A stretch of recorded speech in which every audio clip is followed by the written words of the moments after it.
सातवाहनकालीन नाणेघाटामध्ये आता सध्या आहे. तुम्ही पाहू शकता हा सातवाहन काळातील प्राचीन व्यापारी मार्ग जो 2000 वर्षांपूर्वीचा होता. सातवाहन सम्राज्ञी राणी नागनिकेने याची निर्मिती केलेली.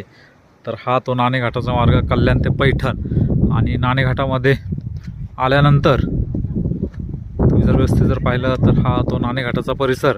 आणि या ठिकाणी जे दिसतंय ते दगडी रांजणाचा आकार तुम्ही पाहू शकता किती मोठा आहे. आणि भारतातील पहिला टोलनाका ज्याला बोललं जातं तर तो हाच दगडी रांजण. ज्यावेळेस व्यापारी येत असतील त्यावेळेस ते या दगडी रांजणामध्ये नाणं टाकत असतील आणि मग पुढे जुन्नरमध्ये बाजारसाठी जात असेल. समोर जो दिसतोय तो जीवधनचा किल्ला. आणि या रांजणामध्ये जे नाणं टाकत होते